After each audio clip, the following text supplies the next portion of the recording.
Sungguh kami bersyukur, shalom untuk semua, betapa Tuhan masih mengasihi kita.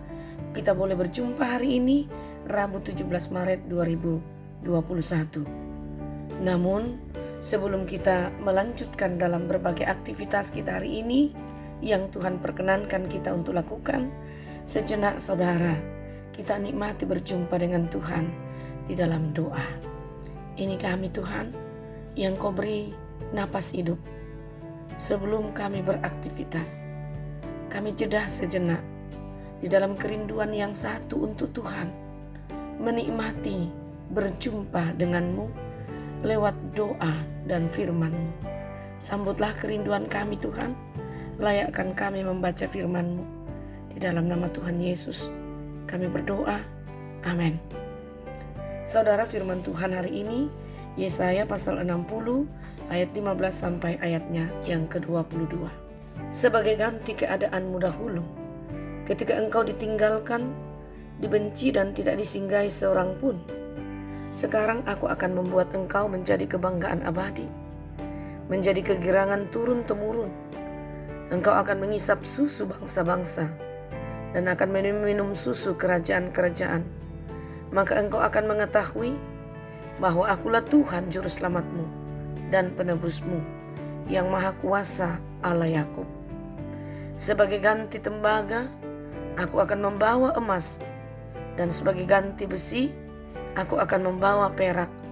Sebagai ganti kayu, tembaga, dan sebagai ganti batu, besi, aku akan memberikan damai sejahtera dan keadilan yang akan melindungi dan mengatur hidupmu. Tidak akan ada lagi kabar tentang perbuatan kekerasan di negerimu, tentang kebinasaan atau keruntuhan di daerahmu. Engkau akan menyebut tembokmu selamat dan pintu-pintu gerbangmu pujian. Bagimu matahari tidak lagi menjadi penerang pada siang hari, dan cahaya bulan tidak lagi memberi terang pada malam hari. Tetapi Tuhan akan menjadi penerang abadi bagimu, dan Allahmu akan menjadi keagunganmu. Bagimu akan ada matahari yang tidak pernah terbenam, dan bulan yang tidak surut, sebab Tuhan akan menjadi penerang abadi bagimu, dan hari-hari perkabunganmu akan berakhir. Pendudukmu semuanya orang-orang benar, mereka memiliki negeri untuk selama-lamanya. Mereka sebagai cangkokan yang kutanam sendiri, untuk memperlihatkan keagunganku. Yang paling kecil akan menjadi kaum besar, dan yang paling lemah akan menjadi bangsa yang kuat. Aku, Tuhan, akan melaksanakannya dengan segera pada waktunya. Inilah saudara bagian firman Tuhan yang diperkenankan bagi kita membaca, mendengar, untuk kita pegang dan kita pahami bagi kehidupan percaya kita. Menyapa saya dan saudara dengan satu pokok perenungan, Tuhan penerang abadi. Saudara, bangsa Israel pernah mengalami kesuraman. Mereka ditinggalkan, dibenci, tidak disinggahi seorang pun, dan seterusnya. Sebagaimana akibat ketidaktaatan mereka kepada Allah. Itu dijelaskan dalam ayat 15a tadi. Sungguh kondisi bangsa Israel pada saat itu seperti orang yang ditinggalkan sepi, sunyi, dan terisolasi. Betapa tersiksanya saudara. Nah, dalam situasi kondisi seperti itu, melalui firman ini disampaikanlah nubuat Allah lewat Yesaya bahwa akan ada masanya, akan ada waktunya di mana Tuhan akan merubah suasana itu menjadi yang mensukacitakan. Yang sepi akan menjadi ramai, yang ditinggalkan akan menerima kedatangan. Luar biasa saudara. Itulah yang disampaikan dalam firman Tuhan dalam perikop kita ayat 15-22. Janji Allah akan menjadikan mereka kebanggaan abadi, akan menjadikan mereka kegirangan turun-temurun. Bagian B ayat 15. Yakni Allah mengatakan dengan jelas bahwa akulah Tuhan Allahmu, juru selamatmu dan penebusmu, yang maha kuasa Allah Yakub. Dari ungkapan ini tentang gambaran Tuhan, 5 eksistensi Allah ini akan mewujudkan kemakmuran hidup, damai sejahtera dan keadilan yang melindungi dan mengatur hidup bangsa Israel sebagai kebanggaan Allah, sebagai pilihan. Ayat 17.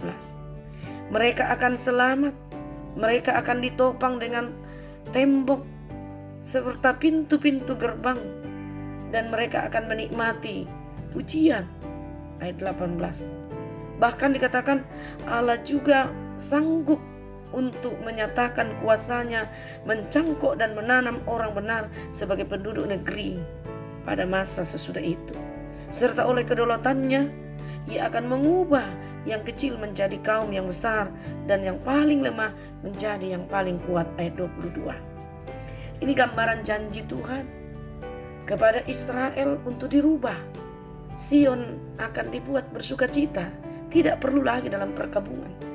Karena itu tentu sebagai umat Tuhan harus kita sambut dengan gembira dan terus bernyanyi memuliakan Tuhan. Kalau kita kaitkan hal ini, kondisi bangsa Israel pada teks kita, di mana mereka merasa ditinggalkan dan kehilangan segala kebanggaan, kita mengingat seorang pengarang lagu bernama Fanny J. Crosby yang buta akibat dari malpraktek sejak kecil dalam menikmati hidup yang Tuhan berikan bagi dia. Dia hanya menikmati dalam kegelapan, tetapi tidak membuat hatinya gelap. Justru ia sungguh-sungguh mengamini bahwa kuasa Tuhan nyata bagi dia, sehingga ia menciptakan lagu Di Jalanku Ku Diiring. Luar biasa saudara, Fanny J. Crosby ini boleh menikmati bagaimana Tuhan berperkara dalam hidupnya, sekalipun ia dalam terbatas dibanding dengan orang lain. Ia tidak bisa menyangkali bahwa betapa berkat Tuhan juga dialami bagi dia. Ia merasa lebih berharga, hidupnya sungguh-sungguh berarti. Bahkan ia menyadari bahwa fisiknya buta, tetapi hatinya dan imannya tidak buta untuk mengenal dan mengakui kuasa Tuhan dalam hidupnya. Ini perlu menjadi perenungan bagi kita, akan mengoreksi kita untuk tidak pernah melupakan Tuhan dalam hidup, dan berusaha senantiasa dekat kepada Allah, hidup taat dan memelihara kekudusan yang Tuhan anugerahkan bagi kita, supaya Tuhan tidak kecewa dengan keberadaan kita ketika Ia datang menjenguk kita dalam keberadaan masing-masing. Satu hal yang harus kita pegang, hati kita pelihara, karena hati akan mencerminkan sikap, termasuk rencana dan tutur kata kita.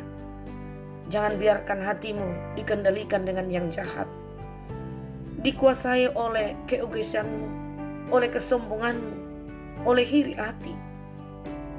Tetapi biarkanlah Roh Kudus Allah yang senantiasa menguasai hati kita, supaya kita tetap baik berpikir untuk diri sendiri dan orang lain, senantiasa jernih, tulus, dan tidak merancangkan kecelakaan bagi yang lain. Kita akan menikmati damai bersama dengan Tuhan, sekalipun mungkin menurut ukuran orang lain kita sangat tidak patut dikatakan berbahagia, tetapi kita menikmati kebahagiaan Tuhan secara tersendiri karena ada mata iman kita, yakni dituntun oleh Roh Kudus, sehingga sekecil apapun pemeliharaan Tuhan, berkat Tuhan dalam hidup kita, jaminan Allah bagi hidup kita, kita senantiasa bersyukur. Bukankah melalui Yesaya pasal 60 ini Tuhan mau mengatakan bahwa akulah jaminanmu, akulah penolongmu, akulah Allahmu, juru selamatmu, penebusmu, maha kuasa Allah Yakub, yang akan senantiasa mewujudkan kemakmuran hidup bagi kamu, keadilan dan melindungi kamu sebagai bangsa atau umatku yang kupilih khusus. Tuhan penerang abadi bagi kita. Jelas sekali saudara dalam ayat 19 dan 20. Bagimu matahari tidak lagi menjadi penerang pada siang hari, dan cahaya bulan tidak lagi memberi terang pada malam hari. Tetapi Tuhan akan menjadi penerang abadi bagimu, dan Allahmu akan menjadi keagunganmu. Bagimu akan ada matahari yang tidak pernah terbenam dan bulan yang tidak surut, sebab Tuhan akan menjadi penerang abadi bagimu dan hari-hari perkabunganmu akan berakhir. Inilah jaminan Tuhan yang mengatakan, menjanjikan bahwa keadaan kita akan disempurnakan, akan diubah sesuai dengan rancangan Tuhan, yaitu rancangan kehidupan, sukacita, kebahagiaan. Tentu Dialah Allah kita yang sesungguhnya penerang abadi bagi kita, akan senantiasa bersama-sama untuk menyertai hidup termasuk perjuangan kita. Karena itu jangan pernah putus asa, tetaplah menatap mata Kristus yang akan memberikan kita hati yang sejuk dan menerangi segala kerinduan kita untuk kita lakukan dalam perjalanan kehidupan kita demi kemuliaan Tuhan, dan kita dapat menikmati sungguh-sungguh kuasa dan kasih sayang Tuhan sebagai penerang abadi mulai saat ini, sekarang, sampai selama-lamanya.